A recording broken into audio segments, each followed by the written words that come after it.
Mensos Gus Ipul. Ini kategori warga tak lagi layak dapat bansos. Jakarta. MT Jack News.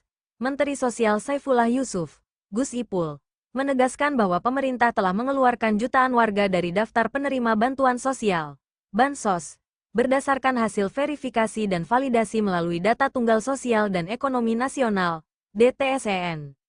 Mereka dinyatakan tidak lagi layak menerima bansos karena berada di desil kesejahteraan atas. Jadi alokasinya tetap. Alokasi untuk penerima bansosnya tetap. Kita alokasikan kepada mereka yang lebih berhak, yang berada di desil 1, 2, 3, dan 4. Jelas Gus Ipul usai acara rakor penggunaan DTSEN di Grand Mercure, Jakarta, Selasa, tanggal 8 Juli tahun 2025. Ia menjelaskan, sekitar 1,9 juta penerima yang tergolong inclusion error, berada di desil 6-10, dikeluarkan dari daftar. Bansos tersebut dialihkan kepada masyarakat yang masuk desil 1 hingga 4. Yang katakanlah inclusion error itu tadi, yang 1,9 juta yang kita keluarkan itu berada di desil 6-10. Jadi kita alihkan kepada mereka yang lebih berhak. Lanjutnya, alokasi tetap. Sasarannya disesuaikan. Gus Ipul memastikan jumlah total penerima tidak dikurangi. Tetapi sasaran penerima disesuaikan. Program seperti PKH, Program Keluarga Harapan, tetap menyasar 10 juta keluarga. Sementara bantuan sembako menjangkau 18,3 juta keluarga penerima manfaat, KPM.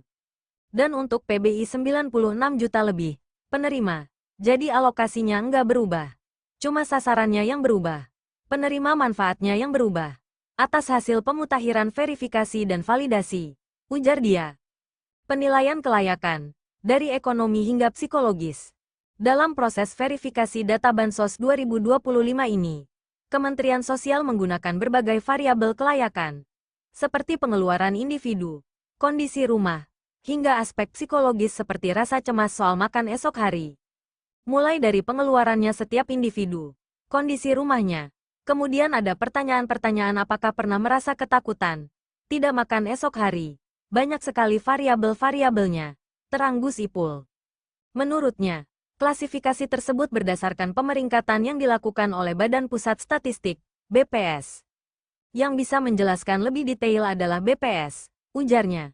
Warga yang sudah lulus bansos tak bisa masuk lagi. Ia menekankan bahwa masyarakat yang telah graduasi atau lulus dari status penerima bansos tidak bisa serta-merta mengakses kembali bantuan, kecuali bila terjadi perubahan signifikan dalam kondisi sosial ekonomi. Nanti enggak bisa lagi kalau dia sudah misalnya graduasi ya. Lalu tiba-tiba dia masuk lagi. Jadi itu paling enggak akan dideteksi oleh sistem kita. Apakah mereka ini usahanya gagal atau apa sehingga dia turun lagi? Jelasnya, Gus Ipul menutup pernyataannya dengan menegaskan pentingnya sistem data yang dinamis dan berkala agar program perlindungan sosial tepat sasaran dan adil bagi yang benar-benar membutuhkan. Arif.